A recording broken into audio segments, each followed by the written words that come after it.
Bonjour et bienvenue pour la 8e émission du Grand Rebond. Comme vous le savez sans doute, l'économie circulaire fonctionne dans une logique de boucle, dans le but d'éviter la production de déchets. L'objectif est donc de produire des biens et des services tout en limitant fortement la consommation et le gaspillage des matières premières et d'énergie.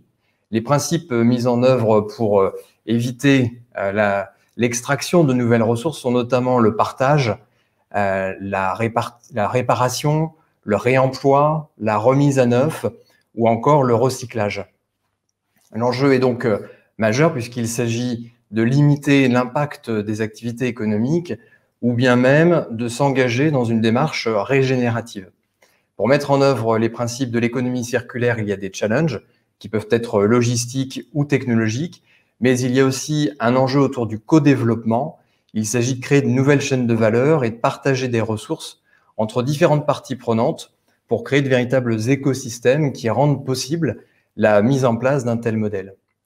Or, dans un monde qui est de plus en plus digitalisé, où la donnée est au cœur des systèmes et des décisions, on ne peut développer l'économie circulaire sans faire également évoluer la gouvernance et le partage de la donnée.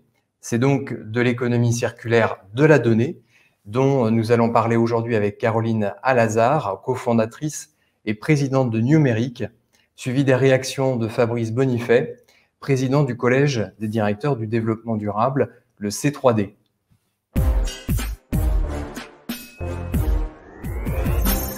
Bonjour Caroline. Bonjour. Merci d'être avec nous. Je vais présenter rapidement ton parcours qui est assez dense. Tu as d'abord travaillé dans le marketing dans le secteur de la presse au sein du groupe Bayard, puis chez France Télécom pendant près de 10 ans pour le design de produits digitaux sur le web et la TV interactive. Ensuite, en 2007, tu as créé ta première société avec Green Next, qui est une des premières startups de la Green Tech, pour permettre aux industriels et distributeurs de partager l'information environnementale sur le cycle de vie de 500 000 produits de grande consommation, ce qui a permis notamment d'afficher le coût carbone des produits, à la fois en rayon, sur les tickets de caisse et également sur mobile. Et puis en 2014, tu deviens directrice associée de Marcy, qui est un projet sur 2 ans d'une recherche-action, avec le soutien d'Engie et du Crédit Coopératif. Vous avez notamment travaillé sur les apports d'une monnaie complémentaire à l'accélération de la transition énergétique et circulaire dans les territoires.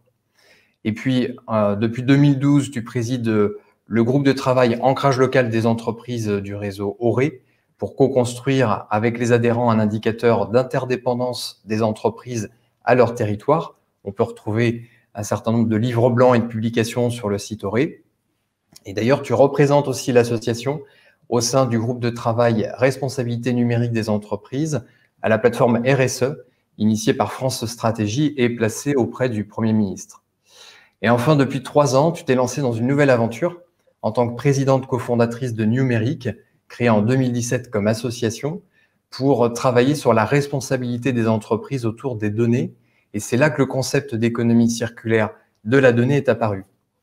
Numérique, aujourd'hui, regroupe une équipe de 8 experts et entrepreneurs avec la volonté d'innover autrement pour penser, co-construire et expérimenter de nouveaux modèles économiques qui créent de la valeur au présent tout en prenant soin de l'avenir. À présent, vos connaissances et vos expériences des enjeux d'une économie qui est à la fois pilotée par le sens et la donnée sont au service de la data en tant que nouveau levier du capital immatériel des entreprises. Est-ce que, dans un premier temps, tu peux nous partager les enjeux et les constats que vous avez identifiés lors de vos différents travaux ? Oui, tout à fait. En fait, aujourd'hui, les entreprises, enfin l'économie et les entreprises sont dans un double mouvement. C'est-à-dire que d'un côté, il y a cette transformation numérique qui se généralise, où toutes les entreprises, toutes les organisations et les secteurs sont concernés. Et l'ingrédient de base de cette transformation numérique, c'est la donnée, qui est aussi le moteur de la création de valeur. Et puis à côté de ça, on a un autre mouvement qui est celui d'une économie de plus en plus sous contrainte. Et c'est ce qu'on voit d'ailleurs aujourd'hui avec la crise que nous traversons, J'ai la conviction que, alors quand je dis pardon sous contrainte, c'est sous contrainte par rapport à des limites planétaires et ses conséquences sociales. Et j'ai la conviction que la donnée, c'est la chance qui est offerte par la transformation numérique, à condition qu'on en exploite à la fois sa valeur économique et sa valeur sociétale. Et ce que j'entends par valeur économique et sociétale, c'est faire de la donnée en fait la ressource qui va permettre aux entreprises de faire mieux avec moins, mais aussi de faire autrement pour innover.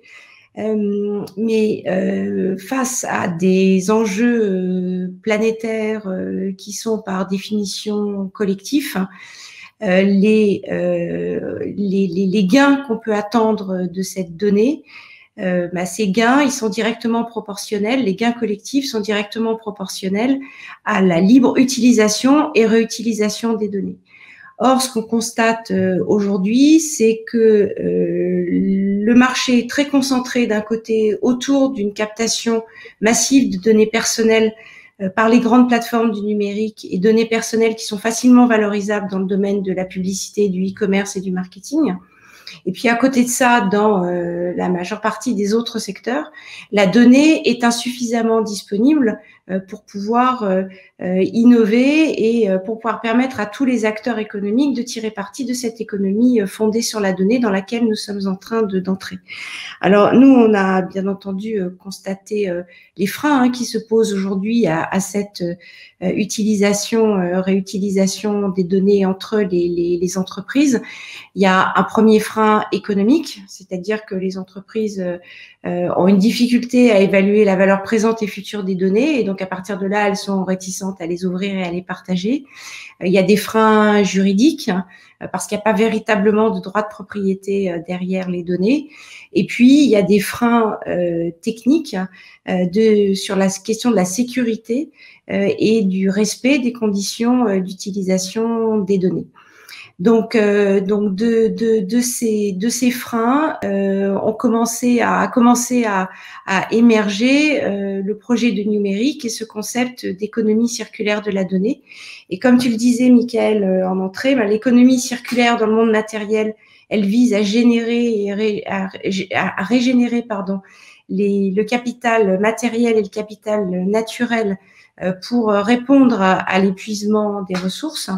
L'économie circulaire de la donnée, elle vise à générer et régénérer un capital de connaissances pour pouvoir adresser des enjeux collectifs. Et très concrètement, cette économie circulaire de la donnée, elle va s'appuyer sur ce qu'on appelle, nous, des communs de data intelligence, qui, d'une part, reposent sur un écosystème d'acteurs qui vont décider de mettre en commun des données pour pouvoir adresser un enjeu d'intérêt collectif qui peut être global mais aussi territorial. Ce commun de data intelligence, il va reposer aussi sur une ressource qui va prendre la forme de connaissances partagées, c'est-à-dire de données qui vont pouvoir être activables, réutilisables par chaque contributeur de l'écosystème et dans ses activités propres, toujours au service de cette finalité collective. Et puis, bien entendu, le troisième pilier de ce commun, c'est une co-gouvernance, c'est-à-dire les règles et les moyens qui vont être applicables à l'utilisation, réutilisation des données et surtout, je dirais, au partage de la valeur entre les parties prenantes au partage. Et outre tout ce que vous mettez en place chez Numérique, et on va y revenir juste après, à l'échelle internationale, quelles sont les grandes tendances en matière de partage de données? Est-ce que c'est plutôt une démarche émergente ou bien est-ce qu'on peut considérer qu'elle est déjà en plein boom? Quel est un petit peu le stade de développement? Alors, je n'irai pas jusqu'à dire qu'elle est en plein boom, mais il y a beaucoup d'initiatives importantes au niveau européen, au niveau international. L'initiative la plus emblématique, je trouve, qui est sortie il y a quelques semaines, c'est l'initiative du Forum économique de Davos pour pouvoir co-construire avec des acteurs privés, publics du monde entier une nouvelle gouvernance de la donnée pour à la fois permettre le déploiement de cette économie fondée sur la donnée en alliant à la fois performance économique et contribution au bien commun. Et voilà, ça, je trouve que c'est un signe extrêmement important. qui montrent qu'il y a une prise de conscience, hein, et peut-être que la crise du Covid y est pour quelque chose, parce qu'on voit bien que sur cette problématique-là en particulier, on a vraiment besoin de partager de la donnée. Il y a au niveau européen une initiative très intéressante qui est celle de Gaia-X, qui est une initiative d'infrastructure technique de données pour sécuriser les échanges entre les acteurs économiques. Selon nous, ce qui est important, même si on est dans quelque chose qui est en train de se construire, et nous, la brique qu'on veut apporter, je dirais, par rapport à ces différentes initiatives, c'est de permettre aux entreprises de construire un cadre stratégique, un cadre de gouvernance, un cadre de partage de valeurs qui, aujourd'hui, nous semble-t-il, manque encore dans les initiatives qui se mettent en place. Et le choix que nous avons fait de dire le commun, il doit permettre de partager de la connaissance, c'est qu'en fait, finalement, le partage de la donnée doit dépasser le stade du simple échange d'actifs, mais faire en sorte que la donnée puisse produire quelque chose, de la connaissance, parce que c'est ça la vraie valeur de la donnée, c'est la connaissance qu'on va pouvoir produire avec pour qu'elle soit utile à des enjeux collectifs, voilà, qui nous concernent tous et pour lesquels on a besoin de coopérer. On comprend bien que dès lors qu'il s'agit de données, les mises en application peuvent être aussi nombreuses qu'il y a de secteurs d'activité, mais pour illustrer le propos, est-ce que tu peux nous donner quelques exemples très concrets?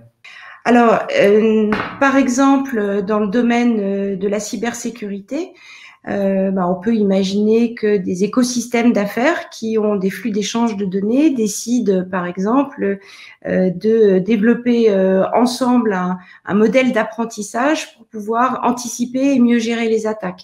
Alors, le fait de pouvoir partager ces données en commun, de mettre en commun ces données, ça présente plusieurs avantages. Le premier avantage, c'est qu'il y a une neutralité d'abord.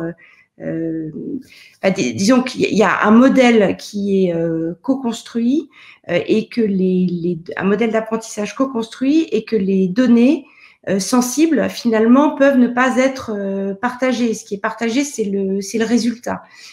Donc ça peut être un exemple, je dirais, assez simple de l'avantage de mettre en commun des données et d'assurer une co-gouvernance de ce commun.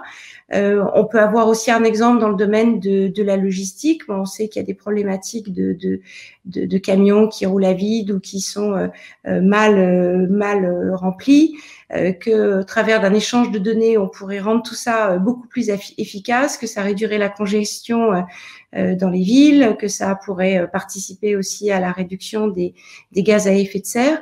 Il pourrait y avoir effectivement une mise en commun de données pour permettre aux acteurs d'être plus efficaces dans la gestion de cette logistique, aux différents acteurs de la chaîne de valeur. Et là, l'intérêt d'un commun, c'est d'avoir une neutralité des algorithmes et encore une fois, de faire en sorte que les données sensibles ne soient pas accessibles aux différents contributeurs, mais ce qui soit contributeur, c'est le résultat en fait auquel on veut aboutir avec ce commun de données. Et puis enfin peut-être un troisième exemple dans le domaine de la mobilité.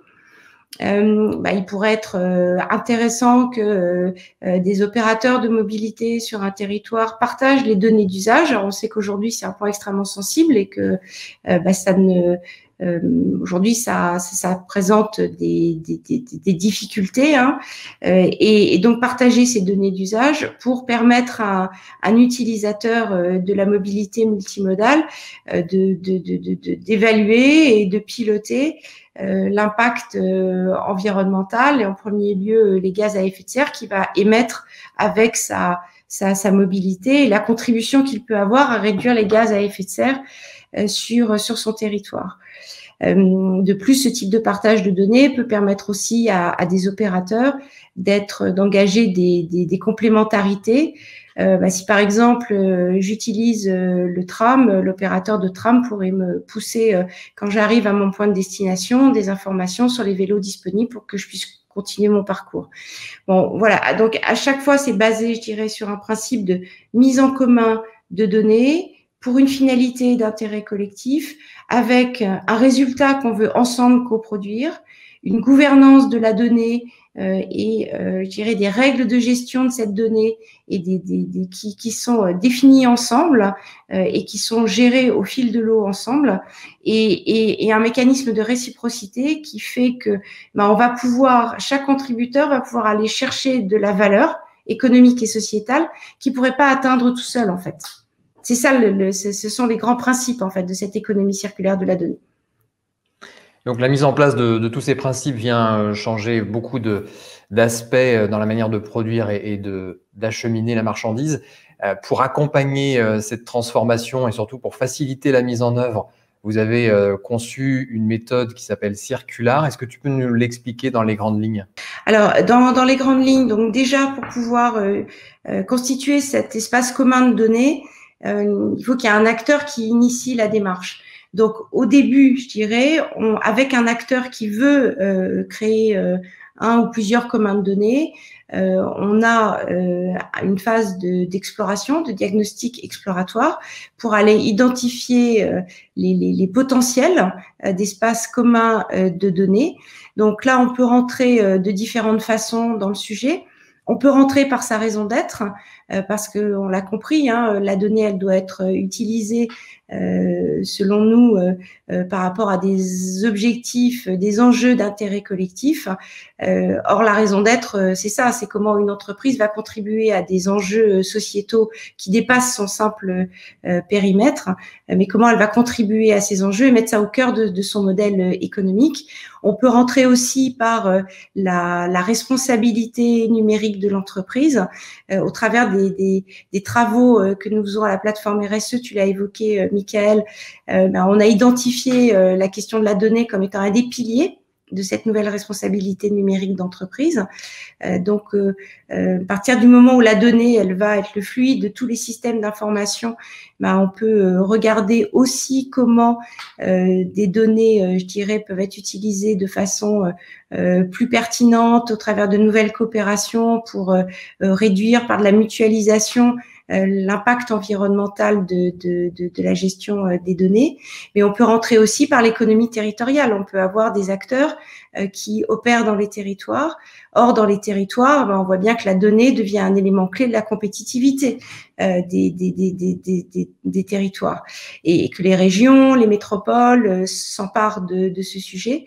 Donc, ça peut être aussi pour nous une façon de rentrer dans ce diagnostic exploratoire. Et une fois qu'on a identifié, je dirais, des potentiels de commun, pour un potentiel donné de commun, on identifie les acteurs qu'on peut mobiliser. Et ensuite, avec des ateliers de design thinking, on réunit ces acteurs et on design avec eux le commun, c'est-à-dire quelle est la finalité qu'ils sont prêts à se donner, qu'est-ce qu'ils voudraient coproduire ensemble, quelle est la valeur, les valeurs économiques et sociétales qu'ils peuvent en attendre. Et ensuite, toujours dans le cadre d'un atelier de design thinking, on co-construit, on aide ces acteurs à co-construire les conditions qui vont leur permettre d'atteindre leurs objectifs tout en préservant leurs intérêts, leurs droits et sans aller, je dirais, plomber leur autonomie stratégique. Donc, on prend comme ça les différents sujets et il y a un sujet qui est transversal à tous les sujets, c'est la question de la valeur qu'il faut pouvoir évaluer, caractériser, évaluer et suivre aussi dans la durée. Alors, vous créez actuellement une chaire avec l'Institut Mines-Télécom. Est-ce que tu peux nous dire à partir de quand la chaire sera opérationnelle et puis surtout quel en est l'objectif? Alors, c'est vrai que cette chaire, elle est très importante parce qu'elle va permettre de relier, je dirais, des expérimentations de terrain que nous allons mener avec des travaux académiques menés par une équipe de chercheurs pluridisciplinaires. Et ça, je dirais, pour pouvoir expérimenter, renforcer, trouver de nouvelles solutions par rapport à ce concept d'économie circulaire de la donnée qui est encore naissant et que maintenant il faut confronter au réel et aux besoins des acteurs et aux solutions aussi qu'on peut leur apporter. Donc on s'est rapproché de l'Institut Mines Télécom et nous avons donc cette chaire de recherche-action dédiée à l'économie circulaire de la donnée qui est en création avec un objectif d'ouverture au printemps prochain, donc en avril, avec, je dirais, un groupe d'entreprises partenaires, des acteurs institutionnels, des territoires, pour pouvoir engager, je dirais, ce travail de recherche-action.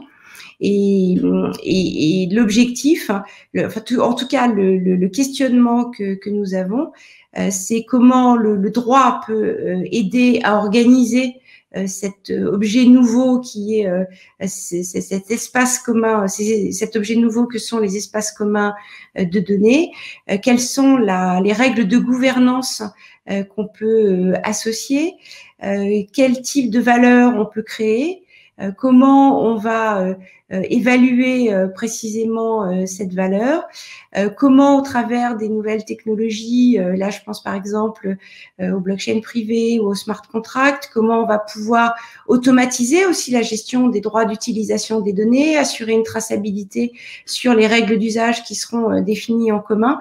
Voilà, on va aborder tous ces sujets, droit, économie, gouvernance, technologie, et la chaire sera, je dirais, va se mettre en place pour une première période triennale qui pourra ensuite être reconductible.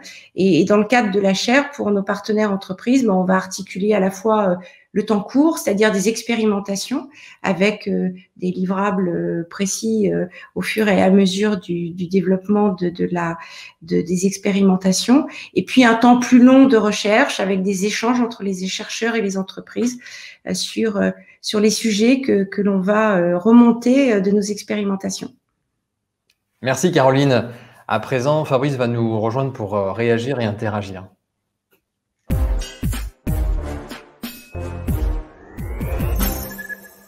Bonjour à tous. Bonjour Fabrice. Bonjour. Merci d'être avec nous. Pour vous présenter brièvement, vous avez durant 18 ans, et ce jusqu'en 2007, été le directeur qualité, sécurité et environnement du groupe SOR, qui est une entreprise dédiée au service de l'eau pour produire et fournir de l'eau potable. Un groupe qui compte 9000 collaborateurs dans le monde et accompagne plus de 7000 collectivités locales et industrielles et qui dessert 12 millions de consommateurs. Et maintenant, depuis 14 ans, vous êtes directeur du développement durable et QSE, qualité, sécurité, environnement, du groupe Bouygues. Vous présidez depuis 2017 le C3D, le Collège des directeurs du développement durable, qui rassemble 180 directeurs de la RSE des grandes entreprises françaises. Et l'association, elle, a été créée en 2007 et vise à promouvoir la RSE et le développement durable de manière très large. Alors Fabrice, vous êtes avec nous depuis le début de cette émission. Tout d'abord, qu'est-ce que les propos de Caroline vous ont évoqué? Aujourd'hui, on voit bien que le numérique est dans tous les agendas de tous les décideurs, mais il faut remettre un peu l'église au milieu du village concernant les effets collatéraux du numérique.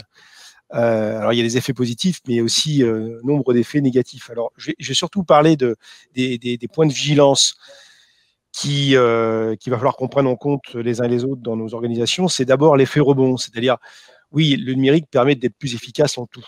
C'est incontestable.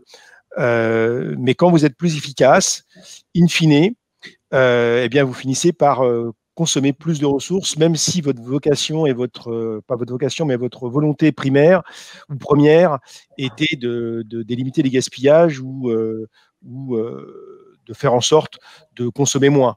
Alors, je vais vous donner quelques exemples.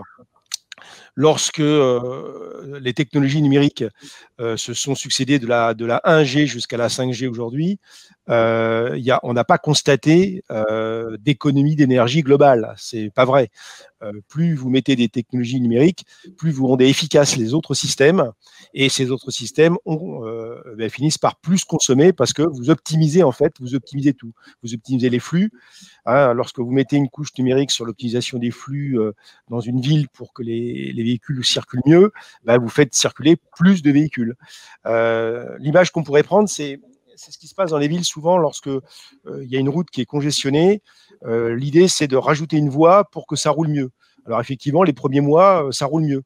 Mais comme les riverains s'aperçoivent que ça roule mieux, avant, ils ne prenaient pas de voiture, puis ensuite, ils prennent leur voiture, et ça finit par rebouchonner au bout d'un moment, parce que ce que vous avez facilité d'un point de vue mécanique en élargissant la route, eh bien, vous le perdez ensuite en augmentant le flux.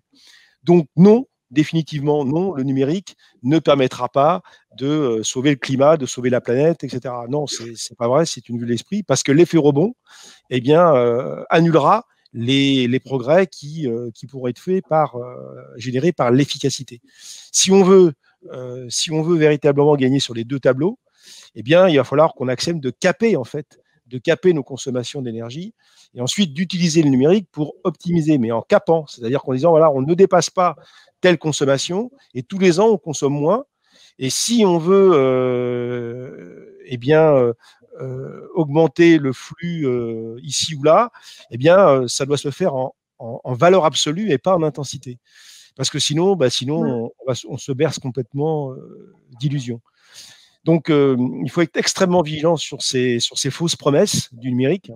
Et on a fait une étude au Shift Project qui s'appelle Lean ICT, qui démontre ces problématiques d'effet rebond et qui tue dans l'œuf en fait toutes ces fausses idées de dire oui, quand on a 1 kWh de dépensé en numérique, on en gagne 10 ailleurs.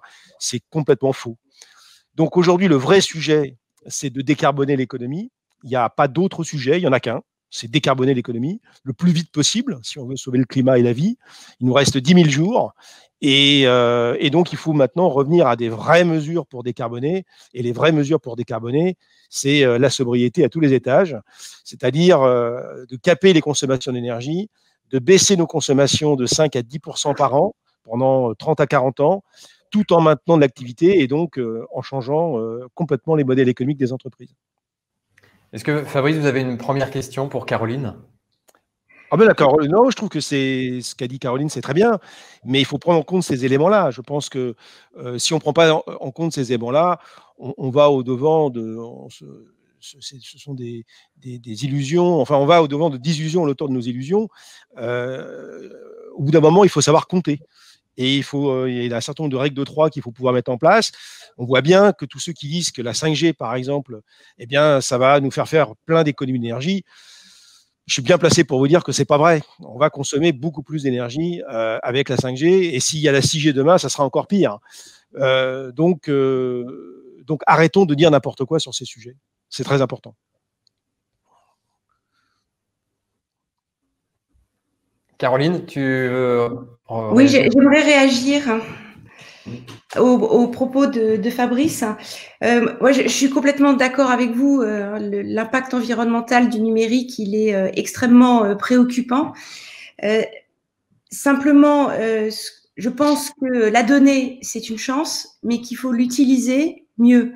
C'est-à-dire qu'aujourd'hui, cette donnée, elle est beaucoup utilisée à des fins, ce que je disais, de marketing, de publicité. Ça va augmenter les consommations de toute nature avec des effets rebonds. La conviction fondatrice de numérique, c'est que la donnée, elle doit être utilisée pour résoudre des enjeux collectifs. Parce qu'effectivement, on va pas pouvoir assister à cette courbe exponentielle qui nous montre que les données sont en train complètement de se démultiplier à des niveaux qui peuvent vite devenir insoutenables. Et moi, ce que je voudrais vous préciser, c'est que pourquoi j'ai créé Numérique, c'est que comme vous, j'ai fait le constat que l'impact environnemental était très préoccupant, mais je pense que c'est la face émergée de l'iceberg et qu'aujourd'hui, le système numérique, il est façonné par la donnée. et sous la face, dans la partie qu'on ne voit pas, il y a les modèles économiques du numérique et des modèles économiques aujourd'hui qui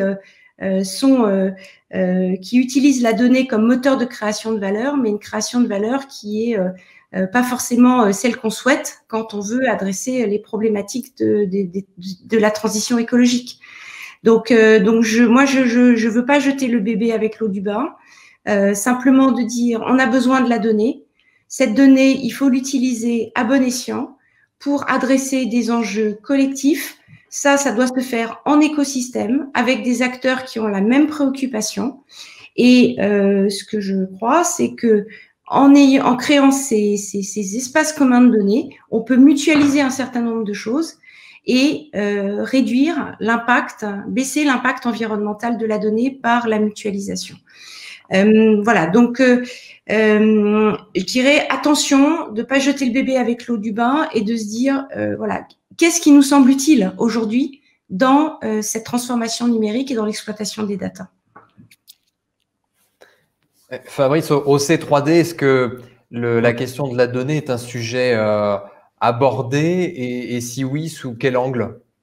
Alors, on a un groupe de travail Green IT, IT for Green au C3D qui vient de démarrer, donc on n'a pas encore produit grand-chose. Mais en tout cas, il est clair que compte tenu du poids du numérique dans l'empreinte environnementale des entreprises, ce serait une faute de notre part de ne pas le prendre en compte. Alors, on n'est pas, nous, des spécialistes, on s'appuie bien sûr sur les gens d'IT dans nos entreprises pour aller vers des démarches de Green IT, de sobriété numérique, mais on se heurte très très rapidement à la réalité de la conception même de cette industrie, en fait. Donc, c'est un problème extrêmement complexe.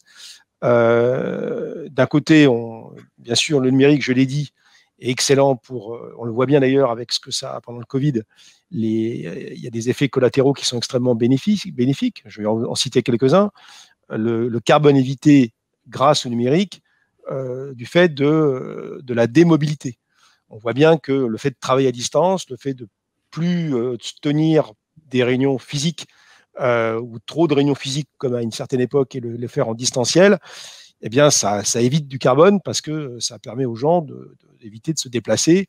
Et je pense que ça, c'est plutôt une bonne chose. Mais tout est une question de volume, encore une fois. S'il y a des réunions qui ne se tenaient pas précisément parce que les gens ne pouvaient pas se déplacer et que maintenant ils utilisent le numérique parce qu'ils ne se déplacent plus, finalement, à l'arrivée, on verra bien si on gagne ou si on perd. Finalement, si le numérique fait que, encore une fois, l'effet rebond efface ce qu'on a gagné d'un côté, eh bien, on aura tout perdu parce que l'objectif, je le répète, c'est de sauver le climat et de sauver la vie sur Terre. Donc, l'utilisation responsable des data, ça va être de réfléchir à chaque fois sur comment caper l'effet rebond et toujours raisonner non pas en intensité, mais en absolu. Oui, complètement. Se dire, si on ne raisonne pas en absolu, on sait très bien que ça ne va pas durer très très longtemps et qu'en façon, il n'y aura plus d'énergie qui va rentrer dans le système. Bon, on aura beau avoir des datas, etc., ça ne servira plus à rien. Donc, je pense qu'il faudrait qu'on puisse redoubler d'innovation pour précisément se passer de données. Pour que le système fonctionne tout seul et qu'on utilise un minimum les datas, juste les bonnes datas. Parce que, en fait, on voit bien dans le bruit des datas, dans le foisonnement des datas, les datas utiles, il y en a très peu, en fait. Il y a énormément de bruit, énormément de datas qui sont produites, mais des datas qui sont véritablement utiles, il y en a très, très peu. Donc, c'est toute l'intelligence des algorithmes de demain, ça va être de faire le tri, en fait, entre le bruit et les datas qui vont être utiles à l'optimisation avec un système de cap. Bon, on en est là aujourd'hui. Et je donne souvent cette image-là aussi pour bien expliquer aux jeunes ce qui va se passer. Donc, les exponentielles, on sait ce que c'est. On a bien vu que le Covid, les exponentielles, ça double tous les 2 jours, etc. Bon, et on voit bien que les arbres ne grimpent pas au ciel. Au bout d'un moment, de toute façon, tôt ou tard, ça va s'arrêter et ça redescendra. Eh bien, maintenant, pour l'utilisation des data, c'est pareil. Il va falloir qu'on capte cette utilisation de data et ensuite qu'on ait une approche de frugalité pour dire, voilà, il faut qu'on utilise de moins en moins, mais avec le maximum de résultats. Bon, ça, c'est quelque chose qui est complètement hors des radars de la plupart des industriels du numérique. Mais on sera rattrapé par la patrouille assez rapidement, par le fait que, comme il va y avoir moins d'énergie qui va rentrer dans l'économie dans les mois qui viennent, dans les années qui viennent, eh bien cette obligation de frugalité, il va bien falloir. Je vous donne un autre exemple pour que les gens comprennent bien. Sur l'utilisation des mètres carrés sur un territoire, bon, on ne peut pas inventer des mètres carrés qui n'existent pas. Donc, au bout d'un moment, les plans d'urbanisme, c'est bien de gérer la pénurie, en fait. On ne peut pas inventer des mètres carrés qui n'existent pas. Alors aujourd'hui, ça fait longtemps qu'on ne le fait pas, donc on obtient donc une artificialisation progressive, et on sait très bien qu'au rythme actuel de l'artificialisation, ne serait-ce qu'en France, en 2136, on aura complètement artificialisé l'ensemble des territoires. Est-ce que c'est imaginable, ça? On sait très bien que ce n'est pas imaginable. Donc il va bien falloir un jour que ça s'arrête. Eh bien, parce que là, on a une réalité physique. On a des mètres carrés qu'on ne peut pas inventer. Mais pour toute l'industrie, toutes les autres industries, il faut raisonner de la même manière. Il faut dire, voilà, on a un maximum de data qu'on ne pourra pas plus exploiter. Eh bien, il faut exploiter ces data d'une manière intelligente, de manière à faire en sorte d'avoir une sobriété dans cette exploitation pour tendre vers zéro. Parce que sinon, on aura ce problème de l'effet rebond qui nous rattrapera tout le temps d'une manière ou d'une autre et qui effacera les gains qu'on aura gagnés d'un autre côté. Et ça, c'est vraiment quelque chose qu'il faut pouvoir enseigner dans les écoles et sur lesquels nous, on va beaucoup communiquer dans les entreprises, beaucoup communiquer aux chiffres pour arrêter de croire aux fausses promesses des GAFA, des BATX, qui nous font croire des choses qui n'arriveront pas parce qu'on sera limité tôt ou tard par les flux physiques. Et c'est les flux physiques qui finiront par l'emporter de toute manière. Est-ce que, Fabrice, vous avez une remarque ou une question à adresser à Caroline, ou Caroline, une réaction par rapport aux propos de Fabrice? Oui, moi j'ai une réaction. Fabrice, vous avez une question? La question, c'est dans votre organisation, et compte tenu de votre expertise sur ce sujet, c'est comment allez-vous mettre ces thématiques de l'efficience versus l'efficacité, hein, de manière à éviter d'avoir à émettre des fausses promesses, en fait, hein, des choses qui n'arriveront pas. Alors, disons que ce qui est important pour nous, c'est la finalité d'intérêt collectif. Moi, je suis d'accord avec vous sur la question de l'effet rebond, sur la préoccupation qu'on a tous sur l'impact environnemental du numérique. Encore une fois, je pense que cet impact, il est le résultat de modèles économiques qui aujourd'hui dominent le monde numérique, qui ont été impulsés par des grandes plateformes, et que effectivement, il faut commencer à réfléchir à des alternatives, et que la façon dont on utilise la data, c'est au cœur de tout ça, parce que la data, c'est l'ingrédient de base. Donc, en revanche, je ne suis pas d'accord avec vous quand vous parlez de tendre vers zéro, parce que ça me semble illusoire. Et d'ailleurs, j'imagine que quand vous discutez avec les patrons des différentes des systèmes d'information dans vos entreprises ou dans d'autres, c'est pas forcément, ça doit être une discussion un peu compliquée, parce que je pense pas qu'ils soient dans cette logique-là. En revanche, ce qu'il faut, c'est pouvoir avoir une utilisation raisonnée des données par rapport à des enjeux qui nous concernent tous, hein, et de mettre en commun des données à l'échelle du problème qui se pose. Dans la mobilité, par exemple, c'est évident que c'est dans les territoires que ça se passe.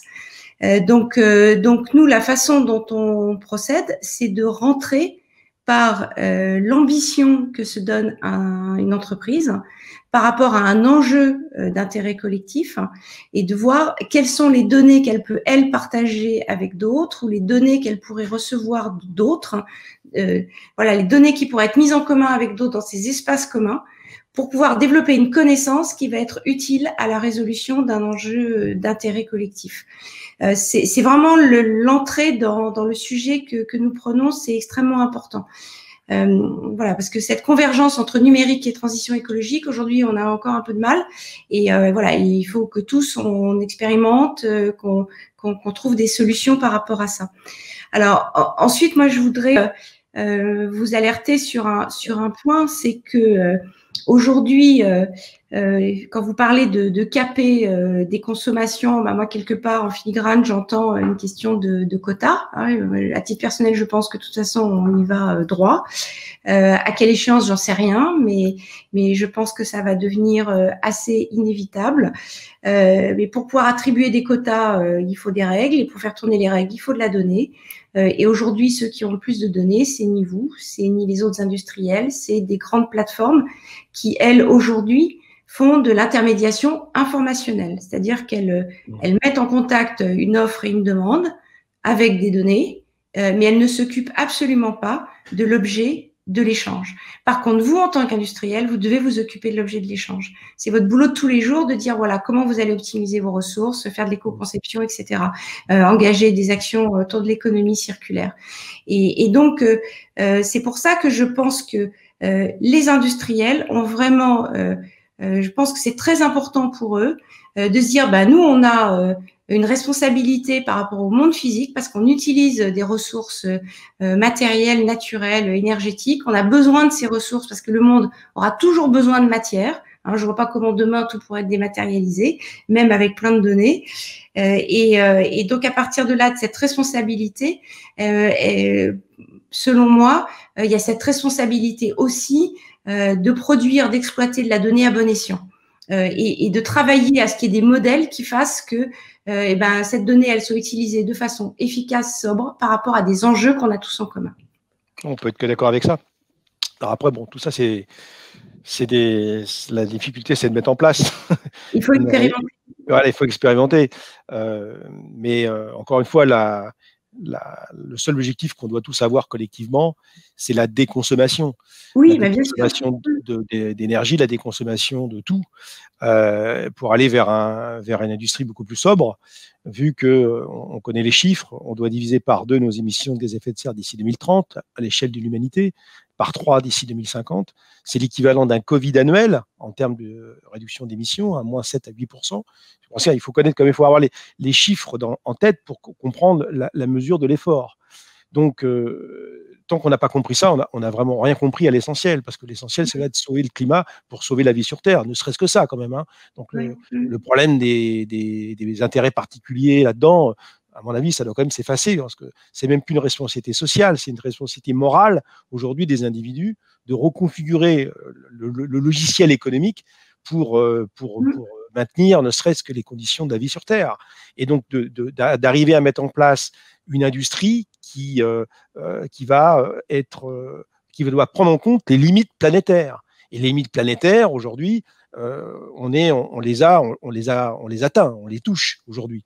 Et donc, ces limites planétaires, c'est dans l'exploitation des ressources, l'exploitation d'énergie, l'exploitation de toutes les ressources physiques, effectivement, qui sont nécessaires à l'industrie. Donc, si on veut maintenir la paix, ne serait-ce que sur notre planète, eh bien, il va falloir que la sobriété soit partout.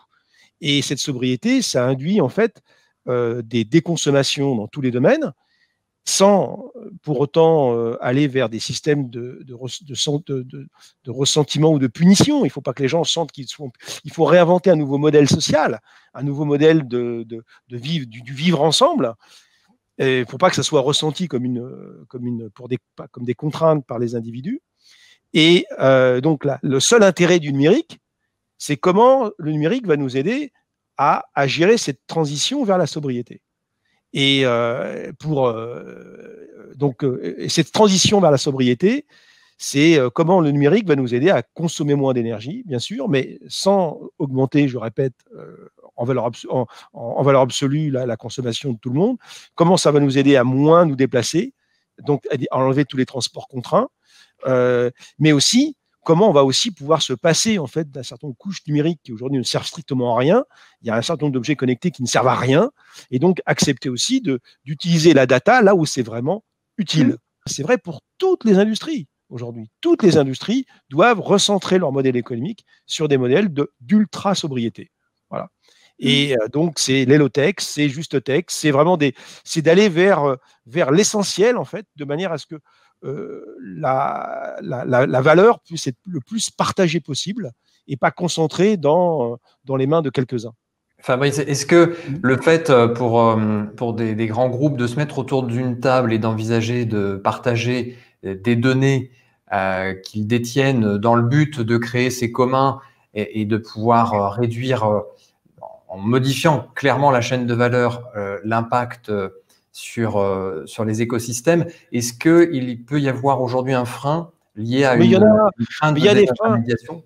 Non, mais attendez, ce que dit madame est complètement vrai. Aujourd'hui, on est dans une espèce d'injonction contradictoire parce qu'on cohabite avec le monde d'avant et on est en train de mettre en place le monde d'après. Donc, c'est un peu l'effet machine à laver, quoi, hein. Donc, et ça va durer un certain temps. Et tant qu'il y aura un certain nombre de décideurs qui ont été élevés au monde d'avant, la croissance infinie dans un monde fini en ressources, etc. Bon, aujourd'hui, on est à la croisée des deux mondes. C'est pour ça que c'est compliqué, quoi. Mais par contre, tous ceux qui ont étudié un peu le problème voient bien que la fête est finie, entre guillemets, la fête du monde d'avant, du gaspillage, de l'utilisation irraisonnée d'énergie, des matières premières, etc. C'est fini. De toute façon, on ne peut plus continuer comme ça. C'est terminé. Donc, il va falloir qu'on opère cette transition.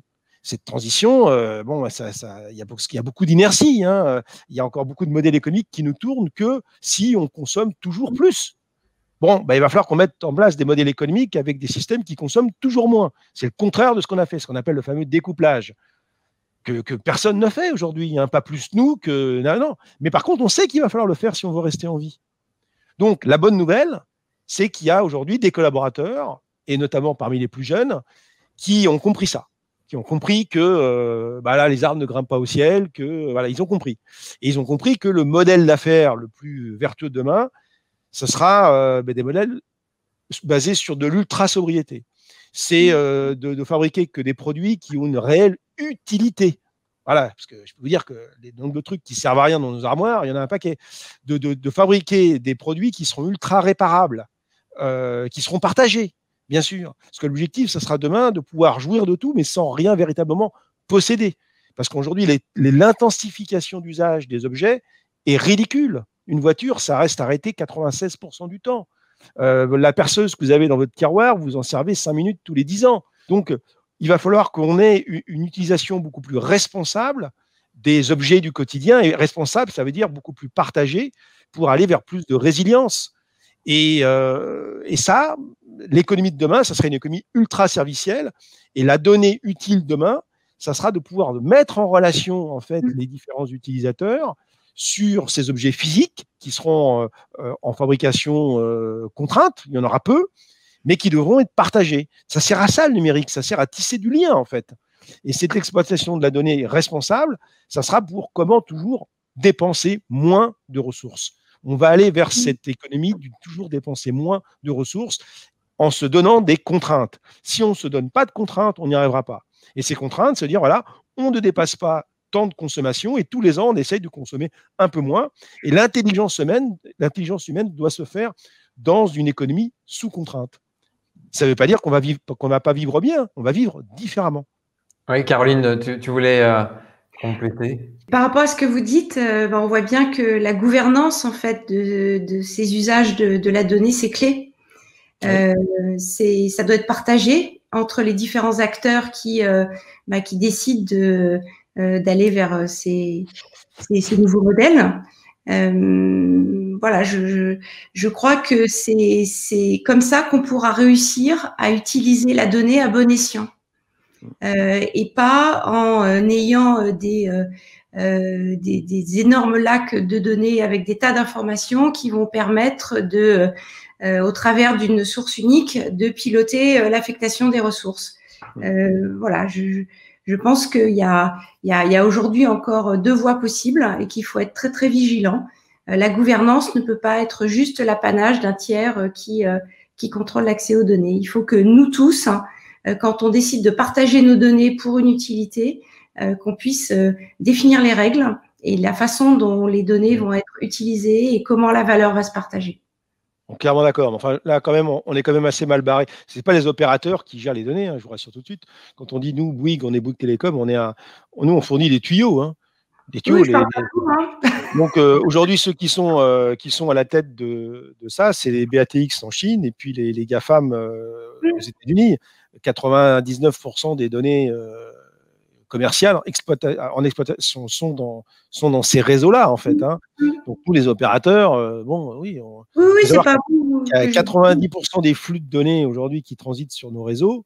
C'est du flux d'entertainment, hein. C'est pas vital. C'est pour ça que moi je suis assez optimiste finalement sur la façon dont les données vont vraiment être utiles, parce que si vous enlevez tout ce qui est inutile entre guillemets, parce que l'essentiel des données c'est des vidéos de chats, il y a tout un tas de conneries sur le réseau, vous pouvez pas imaginer, c'est du gaming, etc. C'est pas complètement vital à l'humanité, c'est pas vital. Je pense qu'il faut qu'on laisse plus de bandes passantes aux données qui sont autrement plus utiles pour le bien commun. Hein, la gestion des réseaux d'eau, la gestion des flux logistiques, la médecine téléportée. Il y a quand même beaucoup d'usages qui sont pour moi beaucoup plus importants que des usages d'entertainment. Je n'ai pas dit qu'il ne faut pas qu'on se divertisse aussi, mais il y a peut-être moyen de se divertir pendant des milliers d'années. On a réussi à s'amuser autrement qu'avec des smartphones. Donc, on doit pouvoir réapprendre ça. Donc, il y a l'usage et le mésusage. C'est toujours pareil. Hein, l'informatique, c'est très bien. Les datas, c'est très bien. Mais c'est comme un marteau. Hein. Un marteau, quand vous l'utilisez pour enfoncer un clou, ben, c'est très bien. Quand vous l'utilisez pour taper sur la tête de votre copain, c'est pas bien. Donc, il faut savoir réutiliser en fait ces technologies au service du bien commun. Et c'est tout l'enjeu, hein, c'est tout l'enjeu que nous avons tous. Mais surtout, je répète, les gens ne se rendent pas bien compte, mais diviser par 2 les émissions de gaz à effet de serre à l'échelle de l'humanité en 10 ans, 80% du mix énergétique mondial est carboné, ça veut dire en fait qu'il y aura une baisse du produit intérieur brut des États. Il y aura une baisse donc du revenu des gens. On le sait. Et donc, comment on arrive d'un point de vue social à expliquer ça aux gens? Et comment on va arriver à bien vivre ensemble, mais avec moins de revenus, tout simplement. C'est ça. Le courage, c'est de dire ça. Voilà. Et de dire, voilà, travailler plus pour gagner plus, 3% de croissance par an pendant 150 ans. Mais ceux qui disent ça, c'est juste c'est de l'imposture, c'est des menteurs. C'est pas ça qui va se passer. Donc, il faut avoir quand même le courage de dire ce qui va se passer. Voilà. Oui. On ne va pas pouvoir, ceux aussi, quand j'entends beaucoup de conneries sur la croissance verte, bah oui, on va remplacer la croissance grise par la croissance verte, mais les bras m'en tombent. Hein. Donc, il va falloir réinventer un nouveau modèle de société, hein, ce qu'on appelle, nous, les entreprises contributives, les entreprises qui produisent de la valeur, mais en éradiquant complètement les externalités négatives. Et les externalités négatives, aujourd'hui, c'est l'utilisation de matières premières et c'est l'utilisation d'énergie fossile. Et ça, il faut trouver des moyens pour arrêter ça. Donc, c'est l'économie de l'usage, voilà, c'est l'économie de la fonctionnalité. C'est même pas l'économie circulaire, c'est l'économie de la fonctionnalité. C'est-à-dire, c'est d'utiliser des biens, de vendre l'usage. On ne vend pas le bien, on vend l'usage. Et l'économie circulaire, c'est pas le recyclage, c'est le réemploi. C'est comment on va réemployer des choses qui ont été fabriquées une fois et qu'on va essayer d'utiliser le plus longtemps possible, en le réparant, en l'aménageant, etc. Mais à chaque fois que vous refabriquez quelque chose, eh bien vous redépensez des matières premières, vous redépensez de l'énergie et vous participez à la déplétion des ressources. Eh c'est ça qu'aujourd'hui qu'on ne peut plus faire. Alors je ne dis pas qu'on pourra continuer de faire, on ne peut pas faire vivre une économie sans consommer de ressources, c'est vrai, mais si vous consommez plus de ressources que l'écosystème est capable de régénérer, ben vous êtes forcément, à bout d'un moment, à la fin de l'histoire. Donc, il faut qu'on arrive à recréer une espèce d'entropie entre ce qu'on préserve, ce qu'on prélève, plus exactement, et ce qu'on utilise. Aujourd'hui, ça fait longtemps qu'on a dépassé cette limite.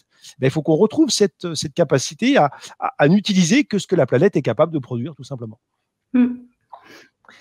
Caroline, par rapport à ces données effectivement d'usage du grand public qui appartiennent aujourd'hui majoritairement aux GAFAM et BATX, les données liées plus à la production, les données très industrielles, très internes, comment avec la méthode numérique, vous travaillez à créer des chaînes de valeur innovantes à plusieurs? Alors déjà les données elles appartiennent pas aux GAFA et aux BATX. Hein. En fait ils les captent au travers de leur plateforme. Aujourd'hui c'est le plateforme que ces acteurs ont initié. C'est un peu l'alpha et l'oméga de la création de valeur sur le numérique. Hein. Et à partir de là, les données, elles sont captées, exploitées, puis ensuite facilement valorisées. On en a déjà parlé. Comment nous, on procède? Encore une fois, on part de l'ambition que les acteurs vont se donner, et ensuite on fait travailler un écosystème sur ce qu'ils veulent, à partir des données qu'ils ont de disponibles, sur ce qu'ils veulent coproduire comme connaissances. Et donc, en mettant en place les règles de gouvernance, c'est-à-dire tout ce qui va permettre de sécuriser les règles d'utilisation des données, toute la question des moyens techniques de mutualisation, la question donc juridique, technique, la technique aussi, comment les technologies vont permettre de respecter les règles qui se sont fixées. Voilà. Mais on part d'une ambition collective et d'un objet qui est cet espace commun de données que des acteurs vont coproduire. Et ces acteurs, ils sont au nombre de combien? Est-ce qu'il faut être au minimum 2, 3? Est-ce qu'on parle de dizaines d'acteurs? Non, ça dépend complètement. Ça dépend complètement du commun de données. Ça peut commencer avec 2 acteurs parce qu'ils ont des problématiques de gouvernance bien particulières, et plutôt que de se dire je te vends de la donnée, on va plutôt mettre en commun de la donnée, puis on va partager de la connaissance à 2. Voilà, ça peut être 2 ou beaucoup plus. Et Fabrice, vous le disiez tout à l'heure, les nouvelles générations sont des acteurs clés. Vous travaillez actuellement au niveau du C3D sur un MOOC à destination des étudiants pour les aider justement à se préparer au challenge auquel ils ont affaire. Est-ce que vous pouvez nous en dire quelques mots? Donc, l'objectif de ce MOOC, c'est d'enseigner aux jeunes qui vont arriver sur le marché du travail les tenants et aboutissants des nouveaux modèles économiques qui vont s'imposer dans les entreprises. Et qui malheureusement, ils n'apprennent pas ça dans leurs écoles de commerce ou dans les cours de sciences économiques qu'ils ont dans leur cursus pédagogique. Donc c'est parce qu'on a fait le constat avec les étudiants à l'origine du manifeste pour le réveil écologique que 99% des écoles n'enseignaient pas en fait les modèles qui vont s'imposer dans les temps à venir, qui imposent en fait aux entreprises de reconfigurer complètement leur propre modèle pour continuer de créer de la valeur sans générer d'externalités négatives.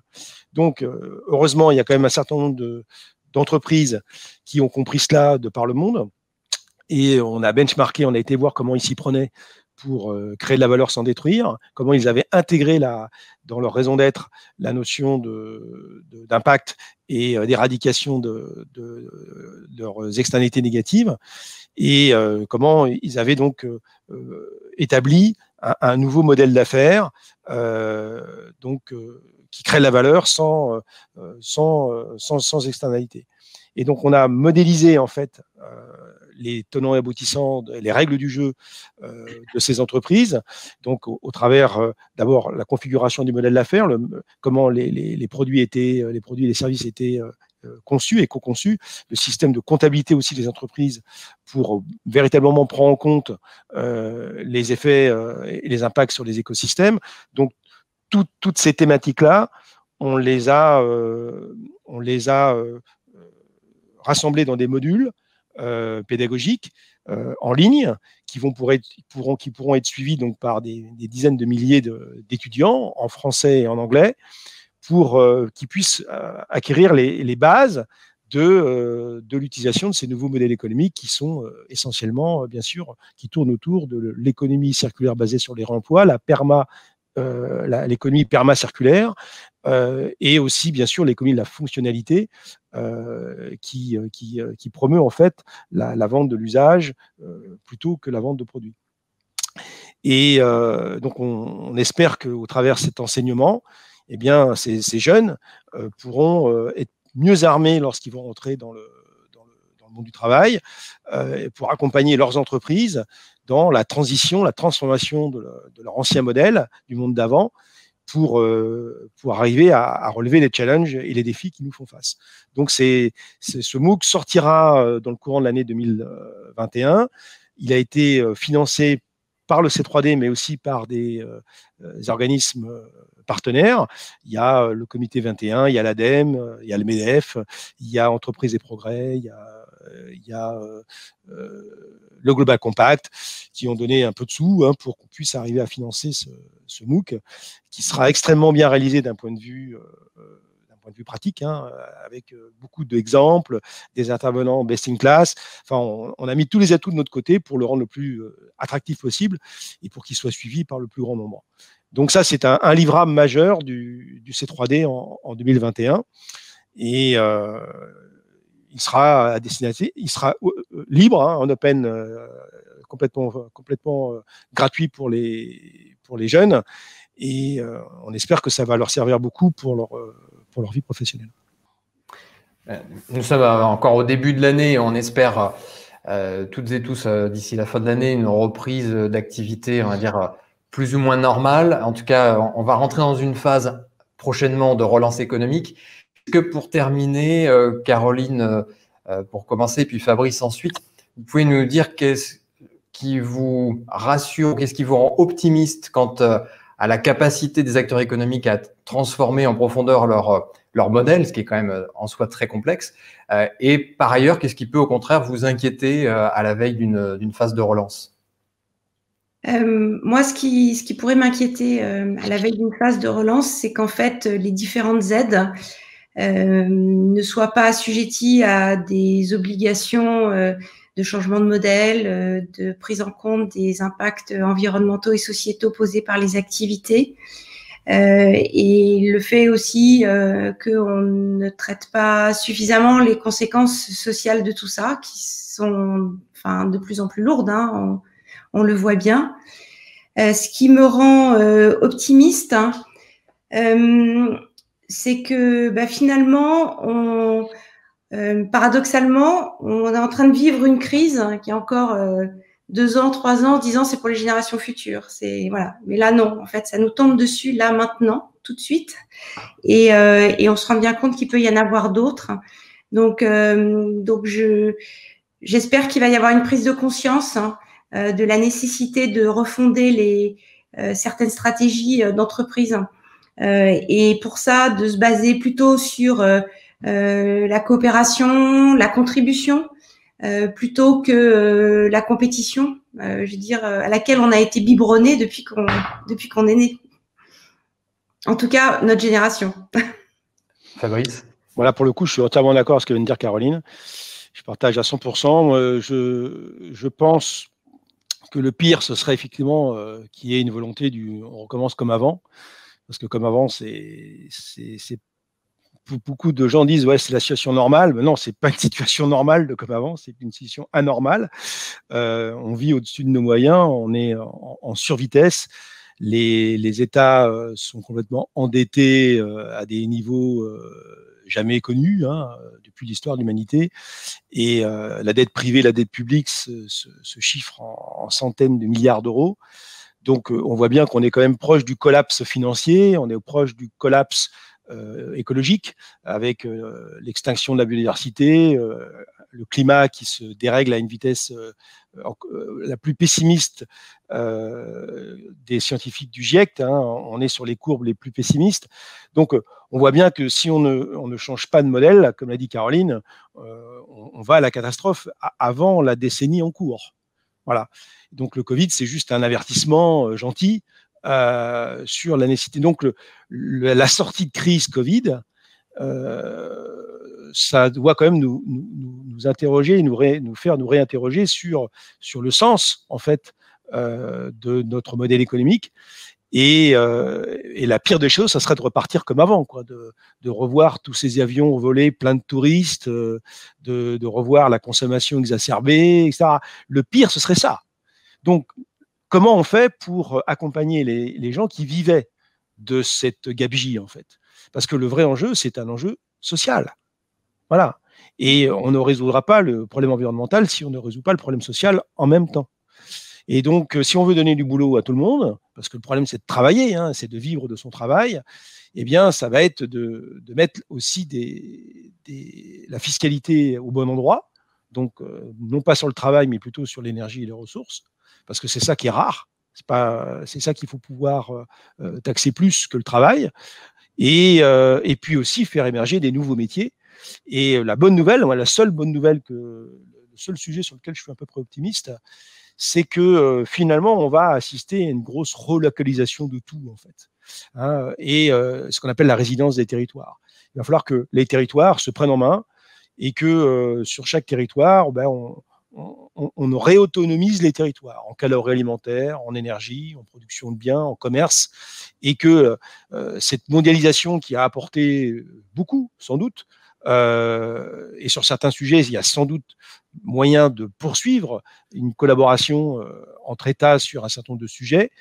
Par contre, sur les besoins fondamentaux, ne serait-ce que de manger, de relocaliser un peu la production alimentaire sur les territoires pour éviter d'importer un certain nombre d'aliments du bout du monde, tout ça pour apporter aux bobos des fraises en hiver. Je pense qu'il va falloir qu'on fasse preuve de plus de raison, de responsabilité, d'accepter aussi un certain nombre de renoncements, parce que la responsabilité sociétale et l'urgence climatique nous imposent de revoir nos modes de vie vers plus de sobriété. Voilà, donc ça peut être tout à fait enthousiasmant de voir cette renaissance des territoires aujourd'hui qui ont été délaissés au profit des grandes villes. Et je pense que là, il va y avoir une revanche. C'est Philippe Biwis qui parle de la revanche des sous-préfectures. Je pense que dans les 10 ou 20 ans qui viennent, il va y avoir une revanche des sous-préfectures, des villes comme Limoges, comme Guéret, comme Mende, qui passent pour des ploucs de la part des habitants des grandes villes. Mais enfin, je pense que finalement, ce sont ces gens-là qui ont raison. C'est ces gens-là qui sont aujourd'hui dans les territoires qui vont renaître, tôt ou tard.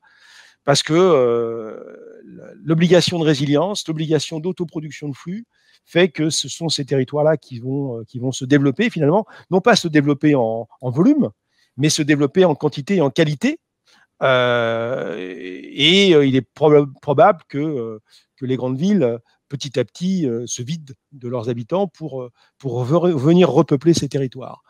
Et donc ça, c'est un gros travail à faire, et qui est tout à fait enthousiasmant pour qu'on puisse faire revivre nos territoires et qu'on puisse les développer en symbiose avec ce que la nature nous impose. Et on n'a plus beaucoup de temps pour faire ça, et c'est ça qu'il faut pouvoir privilégier. Bien, l'émission touche à sa fin. Caroline, Fabrice, un grand merci pour votre participation et vos interactions. Et restez connectés, puisque juste après cette émission, il se suivra la partie questions-réponses en direct avec les internautes. Merci à vous deux. Merci à toi. Merci.